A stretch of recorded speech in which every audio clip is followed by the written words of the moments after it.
बलूचिस्तान एक बहुत बड़ा कॉन्ट्रडिक्शन दिखाता है। ये एक ऐसी जगह है जहां एक तरफ बेशुमार दौलत है और दूसरी तरफ गरीबी और संघर्ष। यहां की जमीन में छुपी हुई दौलत और यहां के लोगों की हालत में जमीन आसमान का फर्क है। ये एक ऐसी जमीन है जिसे कुदरत ने बेशुमार दौलत दी है। यहाँ के प्राकृतिक नजारे और संसाधन किसी खजाने से कम नहीं है। यहाँ की मिट्टी में सोना है और पहाड़ों में छुपी हुई दौलत है।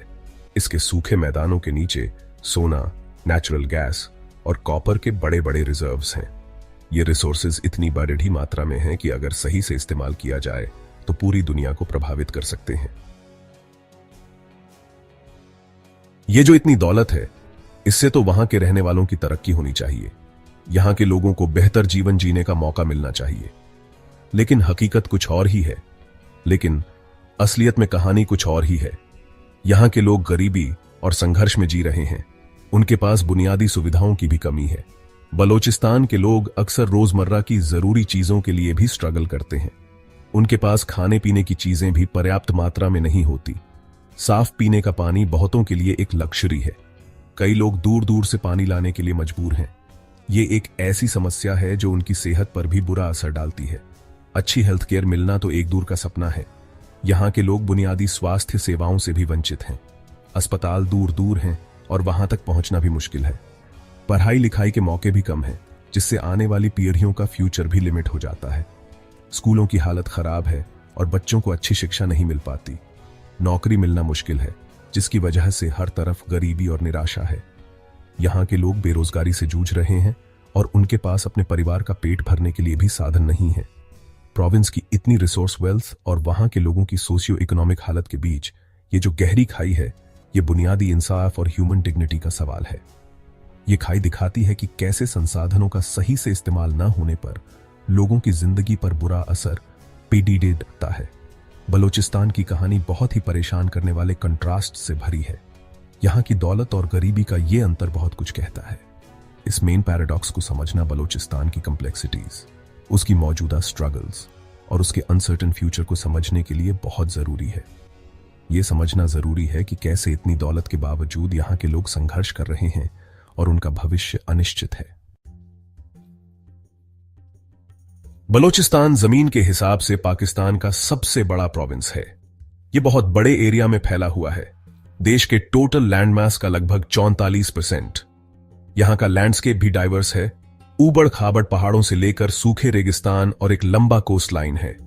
यह प्रोविंस पाकिस्तान के साउथ वेस्टर्न रीजन में एक बहुत ही स्ट्रेटेजिक लोकेशन पर है। इसके लंबे इंटरनेशनल बॉर्डर्स पश्चिम में ईरान और उत्तर में अफगानिस्तान से मिलते हैं। इसके अलावा अरेबियन सी के साथ इसका एक इंपॉर्टेंट कोस्ट लाइन है, जिसमें स्ट्रेटेजिकली जरूरी ग्वादर पोर्ट भी शामिल है। यह समुद्री पहुंच, ट्रेड और नेवल एक्टिविटी के लिए जरूरी सी लेन्स खोलती है। बलूचिस्तान की स्ट्रेटेजिक इंपॉर्टेंस को जितना कहा जाए कम है।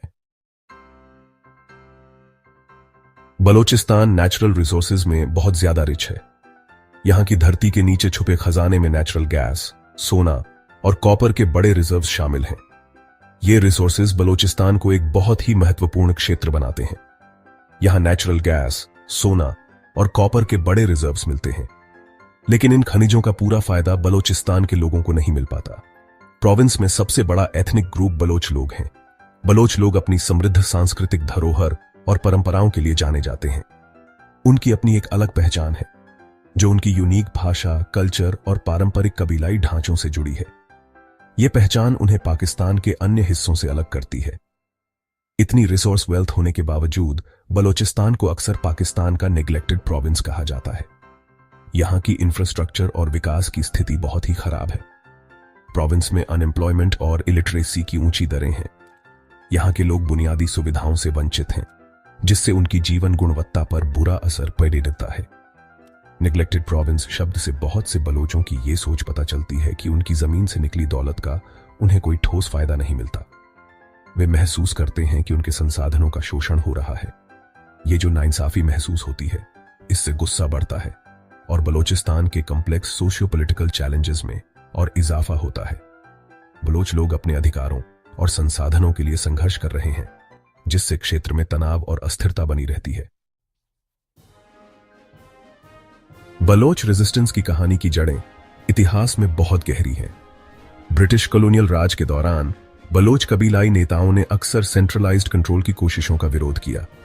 मुख्य शिकायतें हमेशा रिसोर्सेज के बंटवारे, ज्यादा पॉलिटिकल ऑटोनॉमी की मांग और बाहरी कंट्रोल के विरोध के इर्द गिर्द रही हैं।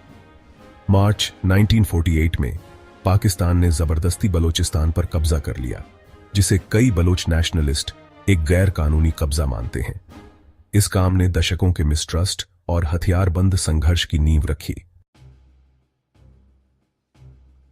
2006 में नवाब अकबर बुगटी की हत्या एक बड़ा टर्निंग पॉइंट था।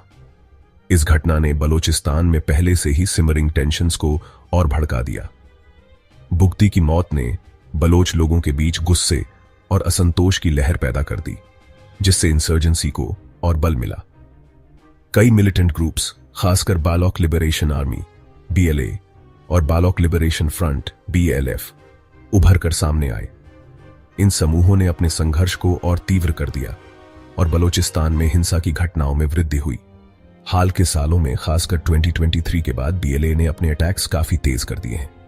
इन हमलों ने न केवल स्थानीय आबादी को प्रभावित किया, बल्कि पूरे क्षेत्र में अस्थिरता भी फैलाई। उनके निशाने पर मुख्य रूप से पाकिस्तानी सिक्योरिटी फोर्सेस और जरूरी स्टेट इंफ्रास्ट्रक्चर रहे हैं। इन हमलों ने सुरक्षा बलों को कमजोर किया और राज्य की बुनियादी ढांचे को भारी नुकसान पहुंचाया। एक ड्रामेटिक एस्केलेशन हुआ द 11th of March 2025 को, जब बलोच सेपरेटिस्ट फाइटर्स ने एक पैसेंजर ट्रेन हाईजैक कर ली। इस घटना ने पूरे देश को हिलाकर रख दिया और सरकार की सुरक्षा व्यवस्था पर सवाल खड़े कर दिए। इस घटना में भारी कैजुअल्टीज हुई और इससे इंसर्जेंट्स की बढ़ती कैपेबिलिटीज का पता चला। इस हमले ने यह स्पष्ट कर दिया कि इंसर्जेंट्स अब पहले से कहीं अधिक संगठित और सुसज्जित हैं।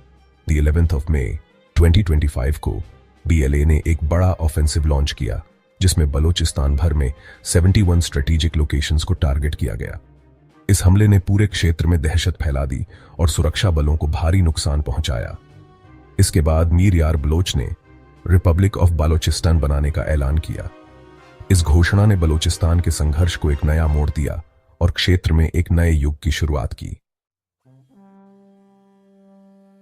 China Pakistan economic corridor CPEC एक बहुत बड़ा $multi-billion का इन्वेस्टमेंट इनिशिएटिव है। बलोचिस्तान में CPEC का मेन सेंटर ग्वादर का डीप सी पोर्ट है, लेकिन कई बलोच नेशनलिस्ट ग्रुप्स CPEC का विरोध करते हैं, इसे एक नए तरह का नियो कॉलोनियलिज्म मानते हुए। उनका मानना है कि CPEC को बलोचिस्तान के रिसोर्सेज का फायदा चाइना और पाकिस्तान के डोमिनेंट पंजाब प्रोविंस को पहुंचाने के लिए बनाया गया है। ग्वादर पोर्ट के डेवलपमेंट से लोकल लोगों में नाराजगी और पीआर आज गई है।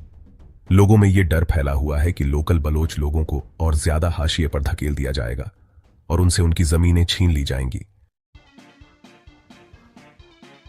पाकिस्तानी गवर्नमेंट CPEC को एक ट्रांसफॉर्मेटिव मेगा प्रोजेक्ट के तौर पर प्रमोट करती है।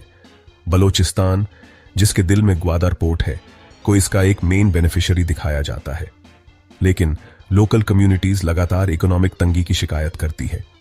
यह आम चिंता है कि CPEC प्रोजेक्ट्स को लोकल स्टेक होल्डर्स से बिना किसी खास सलाह मशवरे के डिजाइन किया गया है। सरकारी वादों और लोकल अनुभवों के बीच यह फर्क CPEC के बलोचिस्तान पर असली असर को लेकर एक बड़ी बहस छेड़ता है। चाइना ने बलोचिस्तान में अपने इन्वेस्टमेंट्स की सिक्योरिटी और अपने वर्कफोर्स की सेफ्टी को लेकर चिंता जताई है। पाकिस्तानी गवर्नमेंट पड़ोसी देशों, खासकर इंडिया और अफगानिस्तान पर बलोच मिलिटेंट ग्रुप्स को सपोर्ट करने का इल्जाम लगाती है। इंडिया और अफगानिस्तान दोनों ही इन इल्जामों से इनकार करते हैं।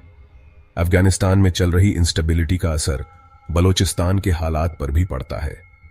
रिपोर्ट्स बताती हैं कि बालोक लिबरेशन आर्मी बलोच सोसाइटी में अपना सपोर्ट बेस बढ़ा रही है।